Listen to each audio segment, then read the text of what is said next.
Hello everyone and welcome back to the Great Book of Grudges. My name is Nathan and we're back with another Total War Warhammer 3 video. Today's video is a discussion about a possible future, that of DLC for DLC, and whether it should happen or not. Yes, I'm aware that this is a bit of a controversial subject, however, it's something that we do need to discuss because it is very likely that this could actually happen in the future. So without further ado, let's begin. Total War Warhammer is reaching its third and final game of the series. Many DLC packs have been released and it's safe to assume that many more will be released as time progresses. With these DLC packs we've also seen race packs come out, such as the Vampire Coast, the Beastmen, the Wood Elves, and the Tomb Kings. Race packs such as the Vampire Coast, the Tomb Kings, and maybe possibly Norska seem to be the most complete, while the Wood Elves, Beastmen, and Warriors of Chaos are extremely lacking at the moment.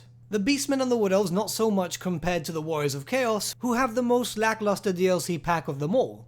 It's very likely that we'll see these races updated eventually, but I don't think we'll see them in the lines of FLC. There is a lot lacking with these race packs, and it's more than likely that we'll probably see them as DLC. Which presents the issue here. This is DLC for DLC.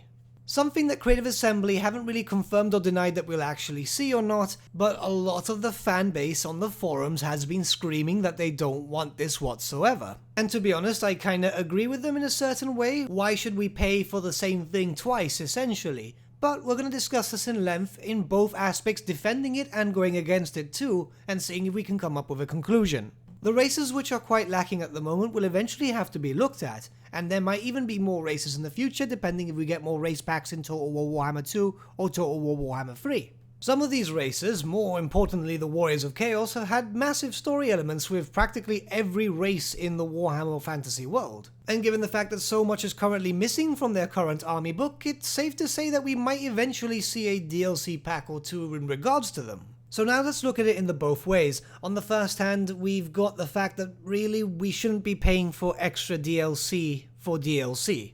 I mean, we've already paid for the faction once, why do we have to pay for the faction once again? Especially when some other race packs were pretty much near complete when they were released. But on the other hand, it's more content and probably a lot more than just the stuff in 8th edition. We'll probably see some old models from 5th, 6th, and so on make its way into these packs. I've seen some players argue with the fact that they don't mind DLC for DLC because we've already paid for the base game and we're basically paying for more stuff that was already added in the base game. For example, the Empire, a base game race for Total War Warhammer 1, has already had 2 DLC packs and it's more than likely it might have 1 or 2 more in the future.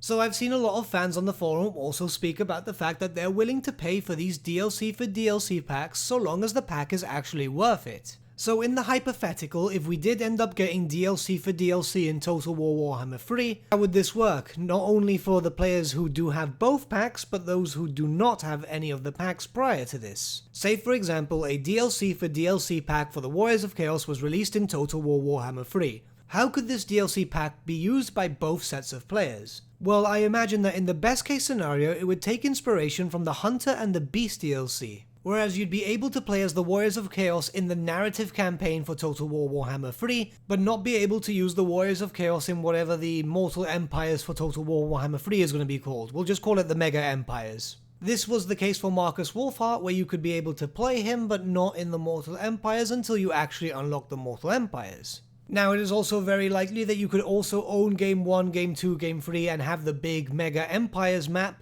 but not have access to the Warriors of Chaos.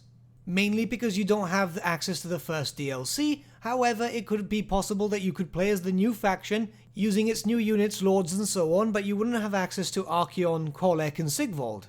Now I might be wrong here, but I do see this as a very fair alternative. You'll still have access to the race, albeit a stripped down version until you get access to the other DLC. Now something interesting that can be done by Creative Assembly is also the form of bundles for former DLC. It's getting to the point now that we're reaching to the third game, and a lot of this old DLC is actually pretty old. Here, Creative Assembly could either start reducing the prices for individual DLCs, or they can start bundling them up and actually selling them off as a pack with a reduced price. With obviously the price being reduced even further if you own any of the other DLCs in that pack.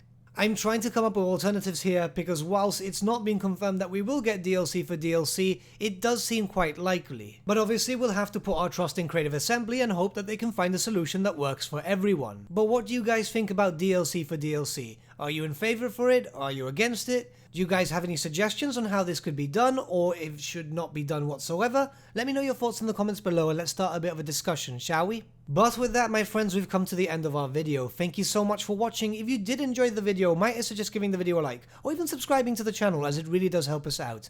In the description link below, we have various links to different social media platforms such as Facebook, Instagram and Discord, where you can get in contact with the Great Book team and talk to us about pretty much anything, Warhammer related, hobby related or Total War related. We're all cool with that.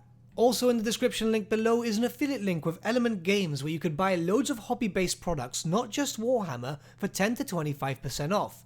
Purchasing using that link and also our special code, which is also in the description below, supports the channel at no extra cost to you. A big thank you to our patrons. Honestly, it's amazing that people want to help a small channel like us grow and get to a higher level of content. A special thank you to our patron Gibraltar LUSC for subscribing to us in our Fame level. Honestly, mate, you're super cool. And lastly, a big thank you to all of you for liking, sharing and commenting on the videos. Honestly, the channel's been growing at a really weird, fast rate lately, but it's so cool to be able to talk to Warhammer fans across the globe, share ideas and so on.